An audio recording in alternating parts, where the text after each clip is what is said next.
bonjour. Aujourd'hui, je suis accompagnée de Mélanie Lafontaine, qui travaille pour la compagnie de l'Institut de Montréal. Ça va bien, Mélanie? Oui, vous? Oui, très bien. Dans le fond, je vous ai avec moi aujourd'hui pour que vous répondiez à quelques questions. Exact. Premièrement, j'aimerais savoir en quelle année Pepsi a été fondée.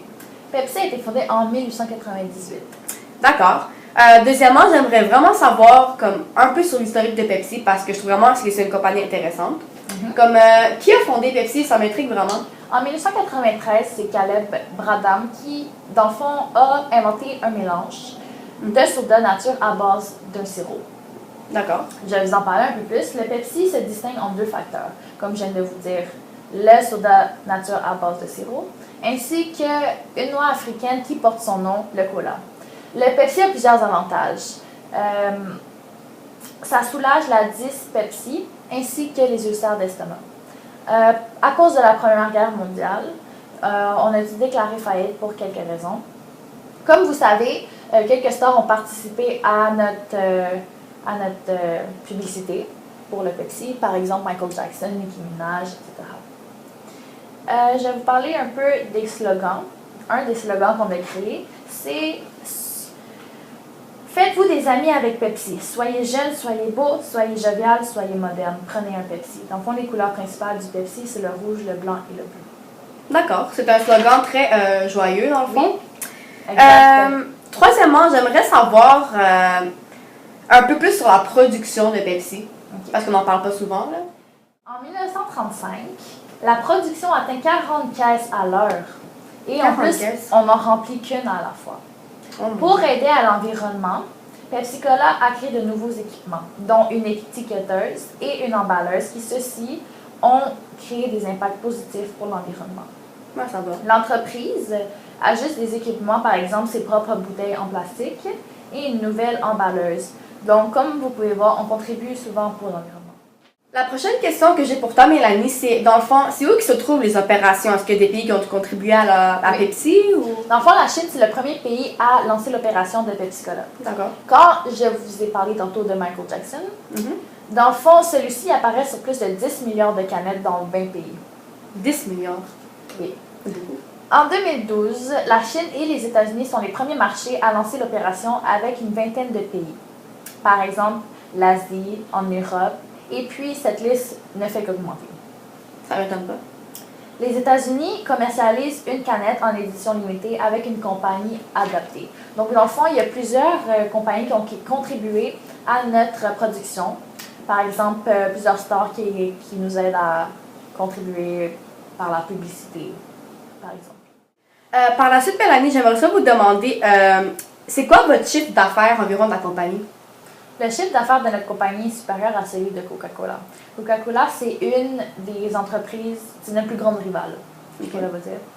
Pepsi a bénéficié de 2,01 milliards de dollars. Par exemple, notre chiffre a diminué de 2%, de 16,80 milliards de dollars à 16,45 milliards de dollars.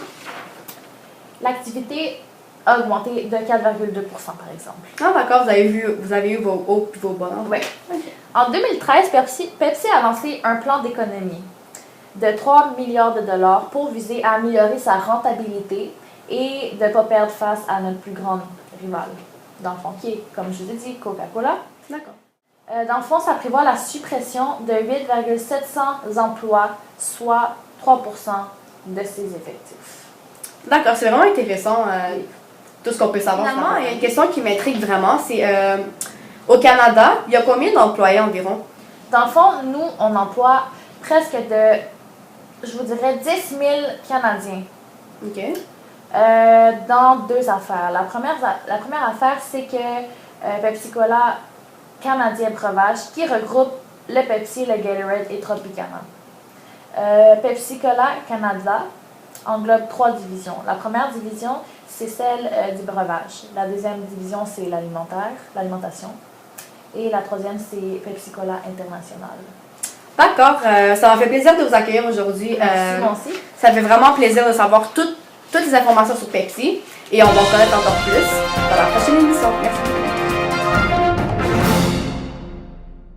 Bonjour, aujourd'hui je suis avec une de mes collègues qui, dans le fond, travaille avec moi dans la compagnie de Pepsi. Elle s'appelle Stéphanie Montaigne. Bonjour. Dans le fond, peux-tu nous expliquer un peu c'est quoi l'emplacement des usines? Dans le fond, où sont les emplacements?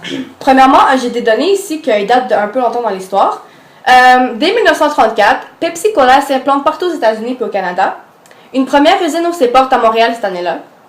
Ensuite, les boissons Pepsi, 7-Up et Lipton Iced Tea sont fabriquées par l'usine Refresco sur Saint-Alban-les-Eaux. Ensuite, en Bretagne, le cola possède une part de marché de 7%. Au Québec, les ventes de la marque Pepsi au Québec surpassent celles de Coca-Cola. Pepsi est en second en France en termes de part de marché. Ensuite, une donnée intéressante ici. Les usines de fabrication de Pepsi et Coca-Cola en Inde sont accusées de pomper de manière excessive dans les nappes phréatiques, entraînant une pénurie d'eau pour les paysans locaux qui, ceux-ci, ne peuvent pas arroser leur culture. Fait que dans le fond, ils ont abusé un peu de ressources pour créer dans le fond le Pepsi. Puis ça a causé qu'ils ne pouvaient plus utiliser leurs ressources, puis ça a diminué leur culture.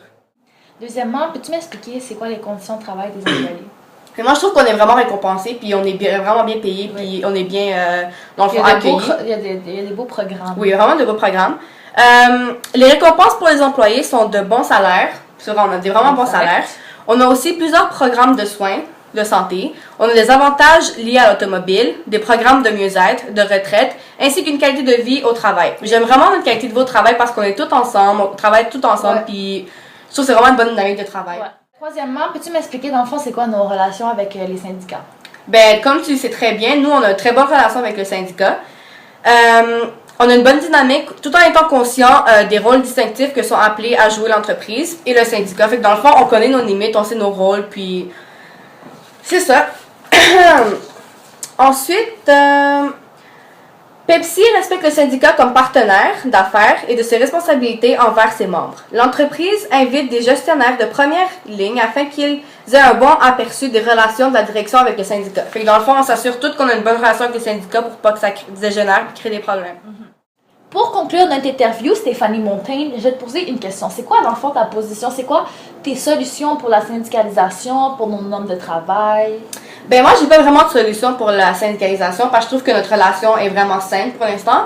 Mais je pourrais dire qu'on devrait rester en contact avec le syndicat, continuer à avoir une bonne relation, comme ça on va éviter tout problème. Ouais. Puis ça va faire en sorte qu'on ait un bon milieu de travail.